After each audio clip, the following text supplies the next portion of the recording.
Bonjour à toutes, bonjour à tous et bienvenue sur TV Vendée dans la matinale. Nous sommes le lundi 9 septembre. Aujourd'hui donc jour de reprise en début de semaine. J'espère que vous avez passé un très bon week-end et que vous avez pu bien vous reposer avant de réattaquer le travail ce matin. Un week-end un peu perturbé par la météo en Vendée, notamment samedi avec les orages. Nous aurons l'occasion d'y revenir dans quelques instants. Je vous rappelle que si vous souhaitez réagir à l'actualité, nous envoyer un petit message. N'hésitez pas avec le numéro officiel du WhatsApp de la matinale. Nous sommes là pour répondre à vos questions. Voici les titres de l'actualité du jour. Nous reviendrons sur le 89e congrès de l'Union nationale des combattants. Il avait lieu ce dimanche à La Châtaigneraie. Plus que jamais, l'UNC Vendée et ses 11 000 adhérents veulent travailler sur le devoir de mémoire et notamment la transmission de l'histoire aux plus jeunes générations. La tournée France Rénov' a fait étape à La Roche-sur-Yon. L'objectif était de venir présenter toutes les aides possibles pour la rénovation des logements et expliquer les démarches. À l'occasion de rencontrer un jeune couple vendéen en pleine rénovation d'une maison centenaire et ayant bénéficié d'aides pour leur projet. Et pour finir, nous irons faire un tour du côté de la braderie des commerçants du centre-ville de La Roche-sur-Yon. Une braderie traditionnelle mais particulièrement attendue après un été morose. Les commerçants et les clients avaient plutôt le sourire malgré la météo. La météo justement, la voici votre météo du jour avec ce matin de la grisaille dans les terres vendéennes où il fera 15 degrés. Sur le littoral, il y aura quelques averses avec un petit 17 degrés. Pour l'après-midi, les choses vont s'améliorer avec de belles éclaircies sur la côte vendéenne où il fera 19 degrés. Comptez 22 degrés dans les terres avec une alternance entre nuages et éclaircies. Un mot sur la marée aujourd'hui, sur les marées aujourd'hui, avec donc basse mer à 2h41 et 14h56, pleine mer 8h24 et 20h36, coefficient de 61 à 56 aujourd'hui.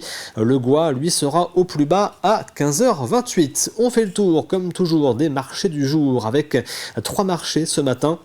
Celui de Jars-sur-Mer entre 8h et 12h30 sur la place des Ormeaux, Bretignolles-sur-Mer de 8h à 13h30, place de la Parée. Et puis dans le sud-est du département, le marché de Benay de 8h à midi sur la place du Champ de Foire. Un petit point sur vos conditions de circulation ce matin avec quelques ralentissements habituels aux entrées des principales agglomérations vendéennes à l'heure de l'embauche, notamment sur les axes principaux de La Roche-sur-Yon et toujours ces travaux donc sur l'axe Les Sables-La Roche. Sur la 4 voies avec la pose d'une passerelle. Il y a des perturbations à prévoir au niveau de la Motachar et de Saint-Mathurin avec la circulation qui pourrait être réduite à une voie dans un sens comme dans l'autre. Soyez donc prudents si vous passez par ce secteur. Et puis aujourd'hui, c'est un anniversaire, celui de la salle de spectacle du KM à La Roche-sur-Yon qui a été inaugurée le 9 septembre 2022. Le KM fête donc ses 2 ans aujourd'hui. Bon anniversaire au KM qui est devenu l'une des salles de spectacle de référence en Vendée et plus largement dans le Grand Ouest. Et puis en ce 9 septembre 2024, cette fois, nous fêtons les Halins aujourd'hui. Bonne fête donc à l'ensemble des Halins qui nous regardent actuellement. On passe maintenant au Flash.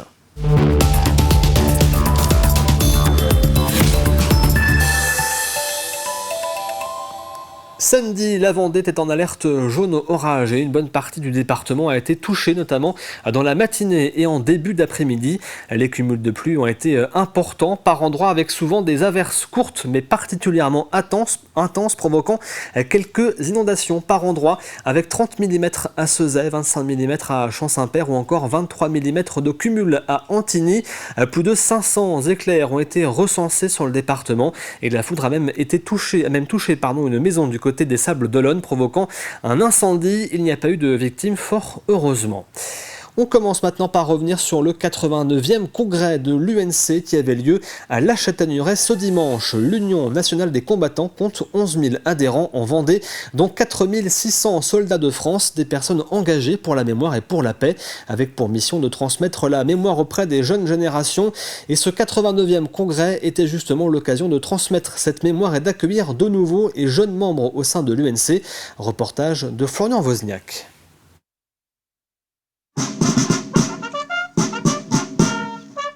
Il aura fallu attendre 25 ans avant que le congrès départemental de l'Union nationale des combattants ne fasse son grand retour sur la commune de La Châtaigneraie. Ce dimanche, ce sont plus de 420 porte-drapeaux venus de toute la Vendée qui se sont rassemblés pour perpétuer le souvenir des combattants morts pour la France. Oui, c'est un honneur de porter un drapeau. Là, ça fait 20 ans. 20 ans que je suis porte-drapeau. Une histoire qui, pour certains, résonne tout particulièrement. Moi, j'ai une proximité de cette histoire, puisque j'ai mon tonton qui est décédé à la guerre d'Algérie, donc Paul Liègre, qui est décédé pendant la guerre d'Algérie. Et ceci pour moi un grand honneur de pouvoir l'honorer en étant porte-drapeau au sein de la section des UNC de la Châtaigneraie. Des valeurs que souhaite continuer à transmettre l'UNC, forte de plus de 11 000 adhérents à l'échelle départementale. L'Union nationale des combattants, c'est une grande association fédérale. Ça veut dire que nous sommes là pour le devoir de mémoire, nous sommes là pour la solidarité et pour l'avenir du monde combattant et aussi des soldats de France. Mais pour transmettre cet héritage, l'Union nationale des combattants doit s'adapter. Pratiquement, il n'y a plus de grands anciens, donc ça veut dire que ce grand-père ou cet arrière-grand-père qui vivait, ça incarnait quelque chose. Ce lien-là, ce lien physique n'existe plus. Donc si on veut éviter que ça passe uniquement dans les manuels d'histoire et que ça devienne théorique, il faut vraiment une action derrière pour faire passer la mémoire. Et à la Châtaigneraie, le flambeau semble déjà entre de bonnes mains. C'est une fierté de le porter aujourd'hui, de l'avoir mis dans mon baudrier et de l'exposer aux gens qui étaient là, le montrer. Et aujourd'hui, il nous appartient pendant 1 an. Et dans 1 an, on le redonnera à une autre commune. Et c'est la commune d'Esnay qui aura l'honneur de célébrer le 90e congrès départemental de l'UNC en 2025. À l'occasion de la rentrée scolaire, la direction de l'enseignement catholique de Vendée a fait le point sur ses effectifs et les projets à venir. Avec 60 550 élèves, le secteur privé représente plus de 50% des effectifs dans le département. Une rentrée 2024 avec audace et espérance, d'après Stéphane Nouvel, le directeur diocésain de l'enseignement catholique de Vendée, que je vous propose d'écouter. L'un des premiers projets, c'est la promulgation des orientations de l'enseignement catholique de Vendée, le 4 octobre prochain. Avec audace et espérance. Les deuxièmes orientations, c'est la mise en œuvre des ensembles scolaires qui arrivent. On a un nouvel ensemble scolaire à l'ensemble scolaire Mère Teresa à Boufféré. Les nouveaux enseignants que nous accueillons aussi, et les nouvelles familles, qu'il est important d'arriver à accueillir les familles et les élèves tels qu'ils sont. En fin de semaine dernière, vendredi et samedi, La Roche-sur-Yon accueillait la tournée France Rénov'. Sur la place Napoléon, plusieurs conseillers du service public étaient présents pour échanger avec les propriétaires afin de les guider dans toutes les aides possibles pour rénover leur habitat.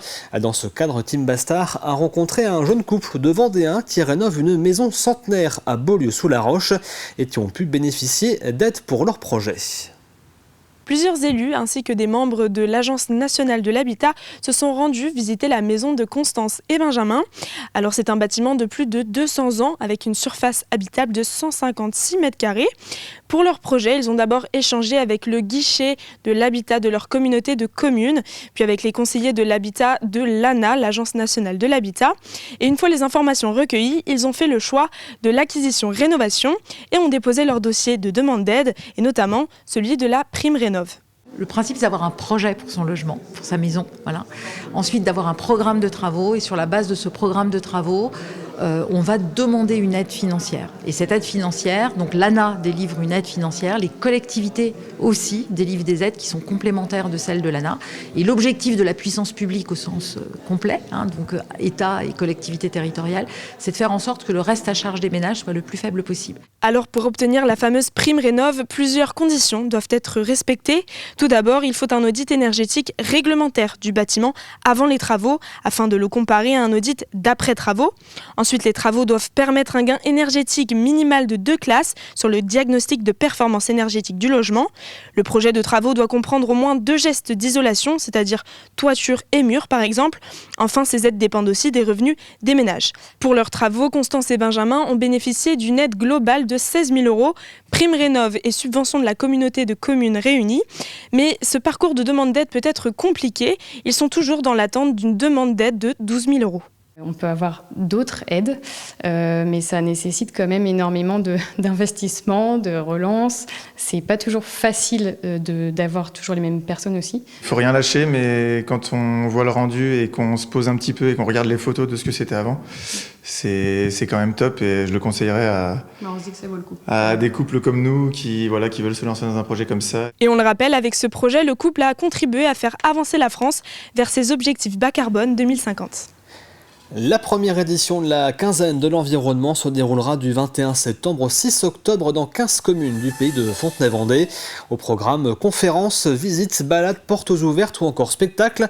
L'objectif est de sensibiliser les habitants de façon positive aux enjeux climatiques et environnementaux et de les rendre acteurs de la transition écologique. Un habitant, concrètement, il peut faire du compostage individuel, il peut bien trier ses déchets, il peut récupérer l'eau de pluie, puisqu'on fait des subventions aux récupérateurs d'eau de pluie. Il peut circuler à vélo, il peut marcher à pied, il peut acheter en vrac, il peut aller vers le zéro déchet, faire moins de déchets. Bref, il y a plein d'actions autour de l'eau, des déchets, de l'énergie, donc sur les panneaux solaires. Il peut venir voir le mercredi matin à la communauté de communes, l'association Élise, qui va le conseiller pour la pose de panneaux solaires photovoltaïques ou thermiques. Bref, il peut faire beaucoup de choses pour son territoire. C'était ce week-end la traditionnelle braderie des commerçants dans le centre-ville de La Roche-sur-Yon. Ils avaient tous sorti leur étalage dans la rue, une braderie plus que bienvenue pour eux après un été morose. Et vous allez voir que malgré la météo, commerçants et clients avaient le sourire. Un reportage de Florian Wozniak. Il fallait jouer avec la météo ce week-end pour pouvoir jeter un œil aux bonnes affaires proposées par les commerçants du centre-ville de La Roche-sur-Yon. Les prix promo, on va dire qu'on peut retrouver habituellement, mais là c'est encore un peu mieux, puisque effectivement il y a la possibilité d'acheter en lot, et là ça devient encore plus intéressant. Des petits prix qui, à la fin, nous font souvent craquer. Je n'avais pas vraiment d'idée d'achat. Donc là, je suis venu et je suis reparti gagnant. Avec l'augmentation des prix, avoir une baisse comme ça d'un coup, ça fait plaisir. Et on peut se faire plaisir aussi. Et pour les commerçants, toutes les astuces sont bonnes pour ne pas souffrir du mauvais temps. Là, le temps, un temps automnal. Ce qui nous aide, oui, c'est les bâches, en fait, d'avoir une sorte de préau. C'est ça qui nous aide. Mais alors, cette braderie a-t-elle eu du succès ? Si on est vraiment honnête, la braderie remet un petit peu de baume au cœur parce que la saison d'été n'a pas été des plus extraordinaires quand on entend un petit peu tout le monde. Le bilan général est quand même pas très positif.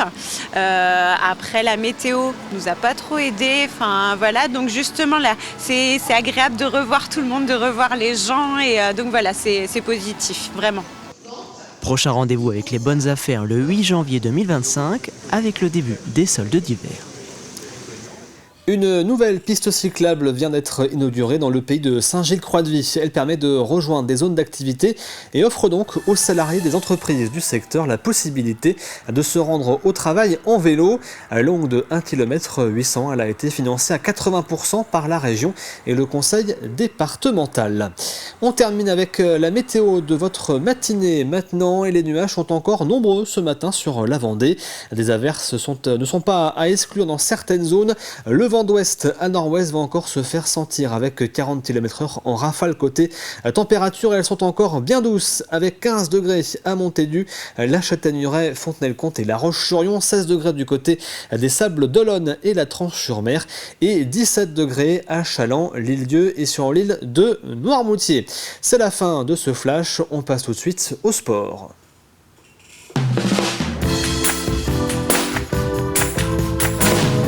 Le journal des sports préparé par Alexandre Lenaour avec au programme aujourd'hui du foot, du hand, le trail de Montaigu ou encore le Vendée Globe. Regardez. Salut les sportifs, c'est l'heure de votre journal des sports du lundi 9 septembre 2024. Au programme du ballon rond, La Roche patine, la Châtaigneraie enchaîne. Retour sur les parquets de hand pour les Lyonnaises et puis fait rare, le podium du trail Montaigu-Vendée complètement bouleversé après l'arrivée. Et direction d'abord le gazon du stade Henri Desgranges. Sans victoire depuis le début de la saison, La Roche VF espérait bien changer la donne vendredi soir. En ouverture de la 4e journée de National 2, les Lyonnais accueillaient Saint-Brieuc. D'entrée, les Bretons se montrent bien plus cliniques. Ballon récupéré, centre déposé venu de la gauche et Maillard trompe à Hamada. 1-0 après 8 minutes, mais Mathieu Villette vient remettre les compteurs à égalité à la 36e. Plus tranchant en attaque que les Vendéens, les Briochins font de nouveau la différence. Jeannot replace les siens devant, 2-1 à la 68e, puis il va de son doublé 4 minutes plus tard. Le break est fait, les Lyonnais ne reviendront pas, nouvelle défaite, 3-1, la 3e de suite pour les hommes de Frédéric Reculot. Ils ont su nous faire mal par leurs attaques et nous on n'a pas su être solides et puis justement leur faire mal nous sur nos attaques, donc à l'arrivée ça fait la différence. C'est pas le jeu qui me fait peur, c'est le niveau de mes joueurs actuellement, quoi. Je trouve qu'actuellement j'ai beaucoup de joueurs qui n'ont pas le niveau, donc c'est ça qui est le plus inquiétant. Ça fait que le collectif et qu'une équipe elle est plus bancale que costaud, quoi. Toute autre ambiance en National 3 à La Châtaigneraie, leader surprise de leur groupe, les joueurs de Charles Devineau réalisent la passe de 3 samedi soir au stade Claude Bétard. Face à Vertou, les hommes en bleu ont pourtant joué plus de 45 minutes à 10 contre 11. À un quart d'heure du terme, nouvelle exclusion, cette fois côté visiteur. Parfois malmenés, les Châtaigneuraisiens font le dos rond avant le temps de la délivrance. 93e minute, au bout du bout, l'Escaille au corner trouve la tête de Teddy Suarez, entré en jeu 20 minutes plus tôt. C'est au fond, un but, pas besoin de plus, et 3 points qui font le bonheur des Vendéens, toujours en tête de leur groupe. En handball, 3 mois après, la Nationale 1 féminine faisait son retour. Une histoire de déjà-vu pour les filles de la Roche-Vendée Handball qui, comme la saison dernière, entamaient leur saison face à Côte-Basque pour la première journée. Les Lyonnaises en rouge regretteront sûrement la flopée d'occasions franches non converties en première période. 10-10 à la pause. À 10 minutes du terme, les deux formations jouent toujours à touche-touche, 18 partout. Menée d'une longueur dans la dernière minute, Maëlys Nolo arrache finalement l'égalisation à 6 secondes du coup de sifflet. Résultat final 24 partout au terme d'une partie plaisante et équilibrée samedi soir à la salle Omnisport. Je dirais pas que c'est un gros match, je dirais que c'est un gros match dans la tête parce qu'il y a de la tension, ça je suis d'accord. Par contre, sur l'intensité et dans le volume de jeu qu'on veut mettre en place, c'est encore très très loin. Les filles manquent de rythme, de match. Mettre 24 buts contre Côte-Basque qui venait ici avec la boule au ventre, c'est 2 points de prime mais c'est 1 point qui manque.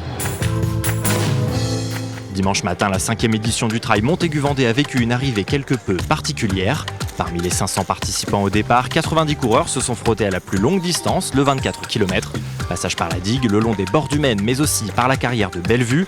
À l'arrivée, les 3 premiers franchissent la ligne, mais malheureusement, le trio a zappé une partie du circuit au niveau du 7e kilomètre, manquant les flèches indiquant le bon parcours à suivre. Une erreur d'inattention synonyme de disqualification et qui a donc largement rebattu les cartes pour le podium. Kevin Marchais de Saint-Philbert-de-Bouenne l'emporte chez les hommes. Chez les féminines, c'est Justine Landais de Montbert qui réalise le meilleur chrono. C'est la première fois que je venais ici. Hyper sympa la carrière, hyper piégeant aussi parce qu'on ne s'attend pas au dénivelé, mais c'est magnifique. Ça serait génial si vous pouvez faire une distance un peu plus longue. Si vous pouvez leur passer le message pour l'année prochaine.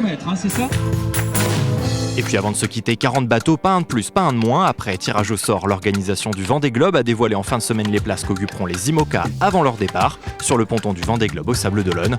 L'emplacement numéro 1 le plus proche pour Antoine Cornic, le plus éloigné pour le récent vainqueur de la New York Vendée, Charlie Dalin, ou encore le couple de skippers Clarisse Kremer, Tanguy Le Turquet, l'un en face de l'autre.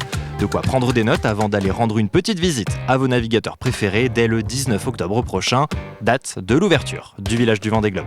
Voilà, vous savez tout presque de l'actualité sportive du week-end, et puisque le sport ne s'arrête jamais sur TV Vendée, rendez-vous dès ce soir à 18h45 pour 85 chrono.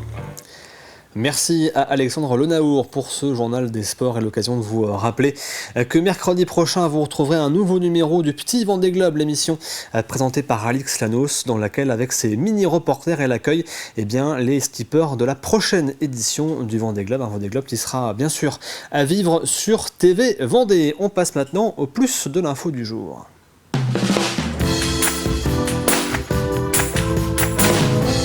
Et le plus de l'info est consacré aujourd'hui à la végétalisation des cours d'école, un projet lancé par la ville de La Roche-sur-Yon en 2022 avec comme objectif de réduire de 30% la présence de bitume dans les cours d'école lyonnaises.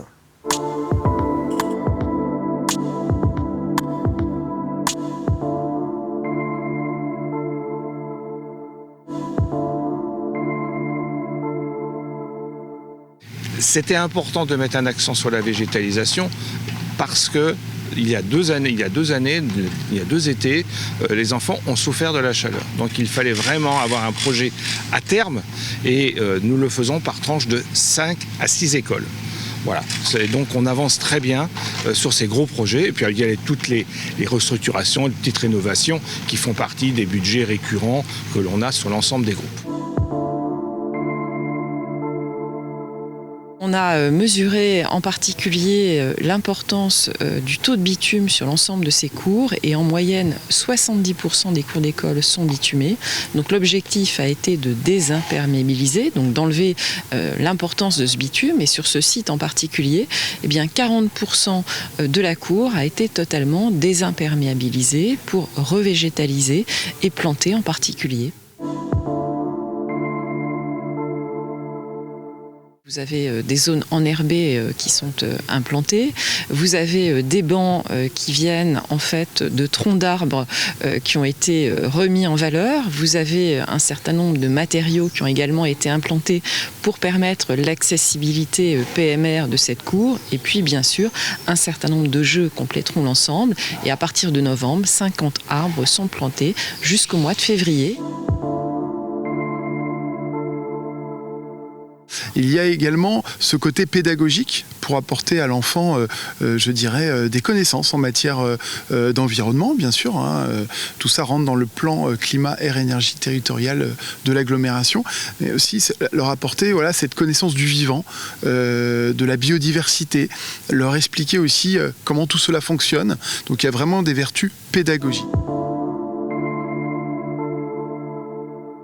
On a déjà travaillé sur la partie élémentaire, sur des rénovations intérieures notamment. Et là, il y avait un gros sujet, puisque le bâtiment il date de 1970. Il n'y a pas eu de rénovation structurante sur ce groupe scolaire montjoie depuis 1970, donc depuis 50 ans. Et là, nous avons travaillé sur la partie de la cantine scolaire qui était complètement à refaire et à agrandir. On travaille sur la sonorisation ici, on va créer un self pour les élèves. Et puis on a travaillé aussi sur la partie élémentaire, sur la rénovation complète de la partie élémentaire et sur la partie du groupe périscolaire que vous avez derrière moi, et qui a été entièrement refaite également. Et vous retrouvez ce plus de l'info bien sûr sur tvvendée.fr. On passe tout de suite à l'extrait du jour.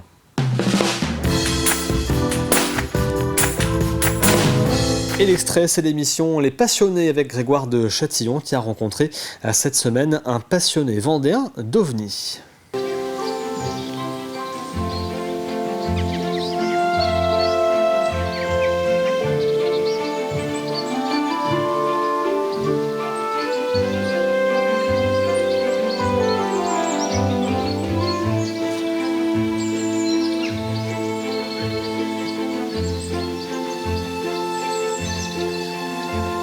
Alors, les expériences dont nous parle Cédric, on va peut-être un peu en parler. Si nous sommes venus, Cédric, à ta rencontre, c'est parce que toi, tu es passionné par les ovnis. Tout à fait. Tu les traques, tu les chasses, tu t'intéresses à l'ufologie et tu es presque plus que passionné. C'est carrément pour toi une immersion totale au quotidien. Tu as eu des expériences qui t'ont même bouleversé. J'ai vécu quelque chose d'incroyable. J'ai mis 3-4 jours à en parler à ma famille, à mes parents. Je me rappelle plus de la date parce que je l'ai zappé de ma tête. C'était tellement impressionnant. En quelle année? C'était au début des années 2000. Voilà, je sais pas la date exacte.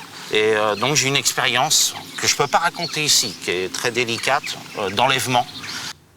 Et vous retrouvez ce numéro des passionnés aujourd'hui sur TV Vendée, juste après la matinale. On revient sur les titres de l'actualité du jour avec le 89e congrès de l'Union nationale des combattants. Il avait lieu ce dimanche à La Châtaigneraie. Plus que jamais, l'UNC Vendée veut travailler sur le devoir de mémoire et notamment la transmission de l'histoire aux plus jeunes générations. La tournée France Rénov a fait étape à La Roche-sur-Yon. L'objectif était de venir présenter toutes les aides possibles pour la rénovation des logements et expliquer les démarches, à l'occasion de rencontrer un jeune couple vendéen en pleine rénovation d'une maison centenaire et ayant bénéficié d'aides pour leur projet. Et pour finir, nous sommes allés du côté de la braderie des commerçants du centre-ville de La Roche-sur-Yon, une braderie traditionnelle mais particulièrement attendue. Après un été morose, les commerçants et les clients avaient plutôt le sourire malgré la météo de samedi. On passe tout de suite au jeu de la matinale.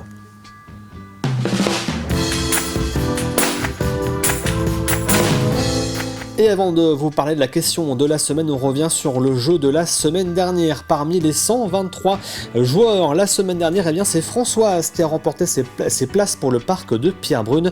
Françoise à Esnay. Voici la question maintenant de la semaine. Elle concerne le Vendée Globe. Quelle chanson écoutait le vainqueur du premier Vendée Globe, Titian Lamazou, sur son bateau lors de l'édition 1989-1990? Et voici le premier indice de la chanson de la semaine. C'est une chanson justement sortie le 16 juillet 1969. Je répète l'indice, chanson sortie le 16 juillet 1969. Vous retrouvez la question de la semaine et les indices sur tvvendée.fr. On arrive à la fin de cette matinale du lundi 9 septembre. Vous retrouvez l'actualité à 12h30 avec le journal présenté par Aurélien Huard. Moi je vous donne rendez-vous demain à partir de 7h pour une nouvelle édition de la matinale de TV Vendée. D'ici là, passez une très belle journée et à demain.